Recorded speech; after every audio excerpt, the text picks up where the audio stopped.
old adage, never meet your heroes, definitely sounds like a solid piece of advice. Keeping a healthy distance from your idols, musical or otherwise, is a good way to avoid disappointment. But it can also deprive you of potentially memorable moments. I can attest to that, having met artists like Beastie Boys and Red Hot Chili Peppers. They confirm my assumptions that not only are they talented musicians, but they're also very cool to their fans. For Ozzy Osbourne superfan Stephen Ray, ignoring the never meet your heroes advice provided more than just a cool moment, it completely changed his life. Hey, it's Matt. Today on Loud Lit, I'm reviewing Ozzy and Me, life lessons, wild stories, and unexpected epiphanies from 40 years of friendship with the Prince of Darkness. In this memoir, journalist Stephen Ray details the unlikely 4-decade bond between himself and metal legend Ozzy Osbourne. As always, you can support this show as well as independent booksellers by doing your online book buying at the Loud Lit Bookshop page. Click the link in the show notes if you want to order this book or Last Rites by Ozzy himself. There's a Loud Lit episode about that book as well. And for deeper dives into the world of heavy metal, you can check out my other podcast, The Noise Report. On that show, my co-host Brian and I, along with our guests, discuss classic metal albums and make recommendations of lesser-known artists you should be banging your head to. We have an episode all about Black Sabbath.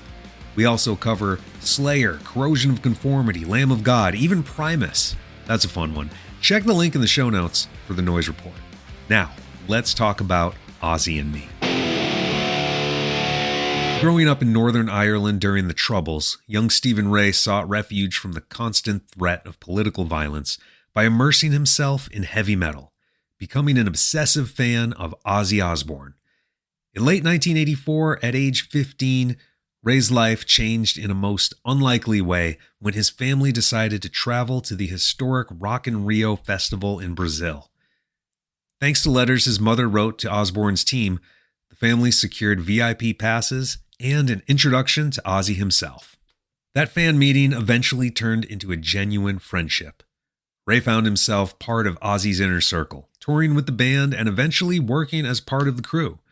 The most important moment in the early part of this friendship, however, was when Ozzy gifted Ray a set of notebooks, encouraging him to document their conversations, backstage antics, and road stories. These recorded memories are what enabled Ray to turn his long history with the band into a detailed, behind-the-scenes memoir. If you're looking for wild rock star stories, you will find some of that here. But salacious tales of excess and debauchery are not what this book is about. Instead, Ozzy and Me offers an intimate, humanizing look at Ozzy and his wife Sharon. Their warmth and kindness don't make for great headlines, but Ray's accounts reveal the kind of people the Osbournes were outside of the media spotlight. It's also a coming-of-age story, showing a young man growing up in the strange world of a touring rock band's entourage. Ray offers the humorous anecdotes you'd expect from such a crazy life, but he also offers a touch of realism, explaining how so many days are filled with nothing but utter boredom. What I found most interesting was watching him navigate his identity as a superfan while struggling to honor his real-life commitments to girlfriends and family members. Right up until 2025's Back to the Beginning show, the final Ozzy and Black Sabbath concert ever, Ray found himself making hard choices, leading readers to ask themselves, how would I have handled this situation? Fortunately, he did get to see his dear friend perform one last time before Ozzy passed away just 2.5 weeks later. Ultimately, this isn't so much a rock and roll story as it is a story of friendship. Throughout the book, Ray found himself wondering why he, of all people, should be allowed such intimate access to a rock legend. The moment when he learned the reason was one of the book's most humanizing and heartbreaking moments.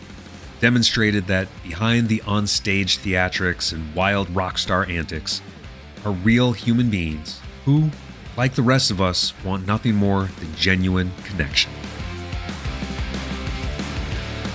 Thanks for listening to Loud Lit. If you like this episode and want to hear more, please subscribe and leave a 5-star rating and review.